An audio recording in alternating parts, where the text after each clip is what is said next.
География дәресләре асык һавала. Бындай тәкъдимде республика башлыгы Башкортостандың география укытучыларының форумында әйткерде. Һаумыгыз, эфирда интервью, студияла Гөлсемә Иштанова. Программабызның кунагы республика инженер-лицей интернатының география укытучысы Халида Рәхимкулова. Һаумыгыз. Һаумыгыз. Халида Султан, республика башлыгы география укытучыларының сорашуында һеҙҙең күп йыллык хеҙмәтегеҙ Башкортостандың мактау грамотаһымен билдәләнде. Был сорашудан ниндәй таъсираттар, ниндәй фекерҙәр ҡалды? Ҙур рәхмәт. Ысынлап та 17-18 июндә Патриот паркында география укытучыларының слеты булды.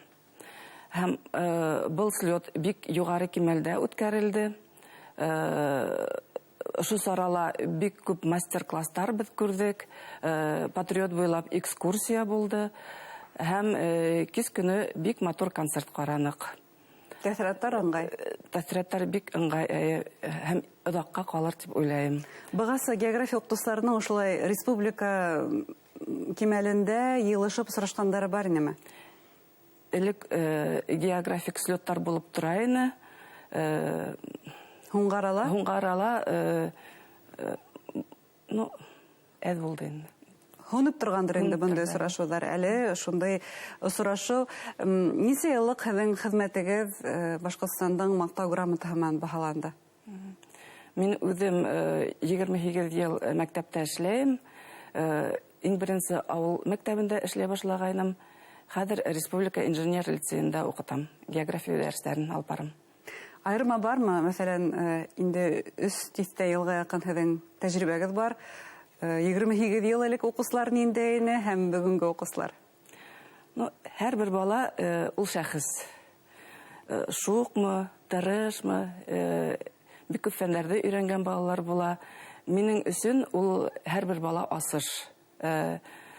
Бик күп үҙгәрештәрҙе күргәнем юҡ. Хәҙер ваҡытта бик күп балалар информацияны тиҙерәк үҙләштерәләр. Әйтегеҙ әле, бына балалар айырылмай тинегеҙ. Дәрестәр еңелерәк үтә, хәҙер тиҙерәк үҙләштерә тиһегеҙ. Ғөмүмән алғанда география фәне, уны уҡыусылар менән таныштырыу нисегерәк ойошторола? Һеҙҙең үҙегеҙҙең ниндәй алымдарығыҙ бар? Минең уйымса, география фәне бик ҡыҙыҡ фән ул. Бәләкәйҙән үк ошо фәнде яратып уҡыным. Мин үҙем Ауырғазы районы Морадым ауылынан. Был фәнде һайлауығыҙға уҡытыусығыҙ роль уйнаны? Уҡытыусыбыҙ роль уйнаны. Резеда Марс ҡыҙына ҙур рәхмәтлемен. Һәм мәктәпте уҡып бөткәс Башҡорт дәүләт университетында минең фән етәкселәрем профессор Сафиуллин Радик Ғазиз улына шулай уҡ ҙур рәхмәтлемен. Һәм башҡаларға. Бына балаларҙа илһөйәрлек тәрбиәләүҙә география уҡытыусыларының эше ул баһалап бөткөһөҙ тип белдерҙе осрашыуҙа. Радик Хабиров бына ошо йәһәттән география дәрестәренең әһәмиәте тураһында һеҙҙең фекерҙе белгегеләй. Ғәҙәттә, илһөйәрлек дәрестәре тигәндә беҙ тарих дәресенә иғтибар итәбеҙ, туған тел дәрестәренә иғтибар итәбеҙ һәм әҙәбиәткә. География дәрестәренең роле ниндәй? Һәр бер уҡытыусы илһөйәрлек тәрбиәһен алып бара тип уйлайым инде. Бигерәк тә география, тарих теле уҡытыусылары ошо эште күберәк алып баралар. Сөнки туған илде яратыу, туған ерҙе һөйөү, үҙебеҙҙең телде белеү, сәнәғәтебеҙҙе өйрәнеү, беҙҙең балаларға еткереү беҙҙең бурысыбыҙҙыр тип уйлайым. География дәрестәре шулай уҡ бик ҡыҙыҡ үтә. Дәрестән һуң беҙ бик күп экскурсияларға, походтарға балалар менән сығабыҙ.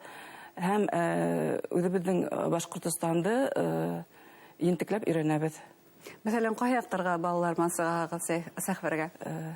Беҙҙең лицейҙа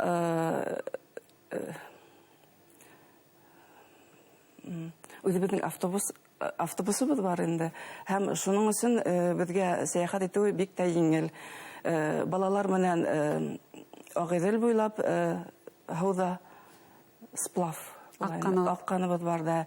Әле яңа гына теге атнала Сим елгаһынан шулай ук сплав булды. Әй елгаһында һәм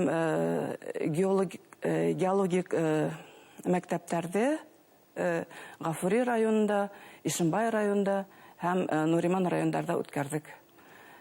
Ул Алтынтау геологик мәктәбе белән берлектә булды.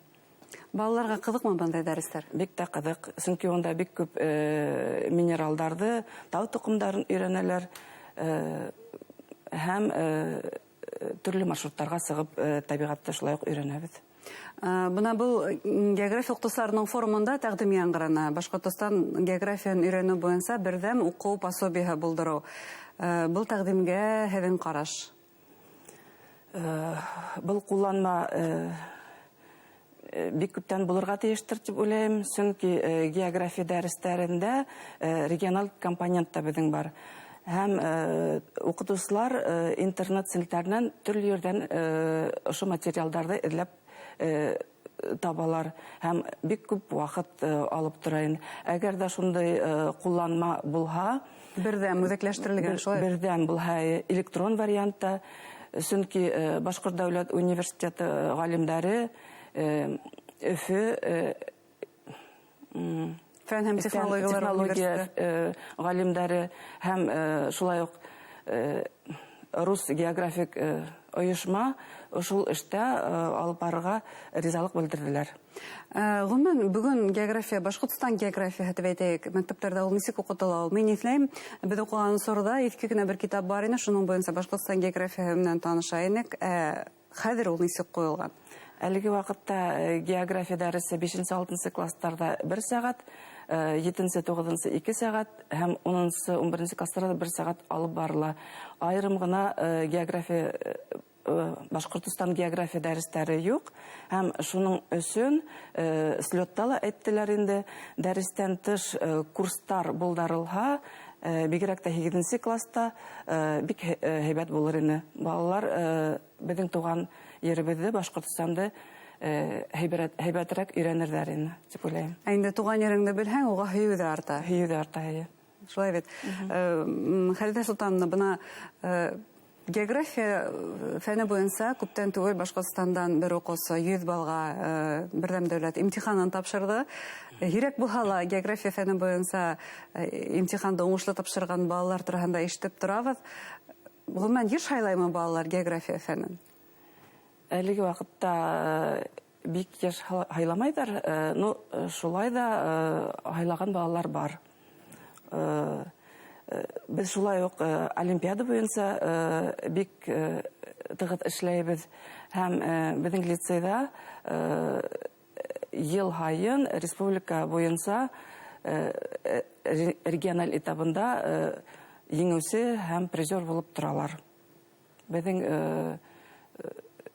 юнәлешебез ул олимпиада юнәлешендә. Укучыларыгызды димәк олимпиадаларга әзерләйсегез. Укучыларыбызды олимпиадага әзерләйбез. Каникул вакытларында безнең географик мәктәптәр үткәрелә һәм ошо мәктәптәрдә балалар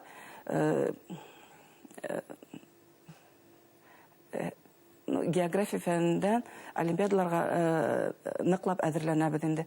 Һәм быел безнең укучыбыз Газизова Дарина Нальчик калаһында Россия балалар олимпиадаһының һуңгы этабында призер булды. Афарин Кутлаева һәзеле һәм укусыгызла. Бу бик һөйнесле укытысы өчен шулай бит. Бuna география фәнен бик хайламайдар дисәгез дә, уңыштарыгыз байтак кына бит әле, бар бит әле. Шулай да бuna бу фәнде хайлау ул нимә бирә укусыга? Нинди белемдәрен арттыра ул? Беренче ул әлбәттә туган тел. Шулай бит, туган җирдә өйрәнү. География фәне бик күп фәннәр белән тыгыз бәйле һәм шулай ук әгәр дә география фәнен хайламаһалар да, мәсәлән, улар геолог булырга мөмкин, геофизик булырга, геодезист булырга мөмкиндер һәм бүтән профессияларда география фәнемен бик тыгыз бәйләнештә дип уйлыйм. Әле бына һез әйткән һөнәрләр, улар һуңгы вакытта актуаль һөнәрләрдән береһе. География укытучыһы, улар ни тиклем бына уларга ихтыяҗ бар? Мәктәптәрдә был укытучылар җитәме, юкмы? Әлеге вакытта мәктәптәрдә укытучылар җитә дип уйлыйм. Безнең география укытучыларының айрым бер чаты бар. Республика укытучыларының унда 600-дән артык укытучы теркәлгән. Мәктәптәрдә бер яки ике генә география укытучыһы. Һәм минең уемча, ундай кытлык юктыр. Зур рәхмәт сезгә әңгәмәгезгә, сезгә һәм укучыларыгызга зур уңышлар теләйбез. Сынапта был кирәкле һәм илһөярлек рухын үстерердәй фәндең балаларга йогынтыһы зур дигән ышаныстабыз. Рәхмәт әңгәмәгезгә. Хөрмәтле тамашачылар, студиябызның кунагы Республика инженер лицей интернатының география укытучысы Халида Рәхимкулова булды. Игътибарыгызга зур рәхмәт.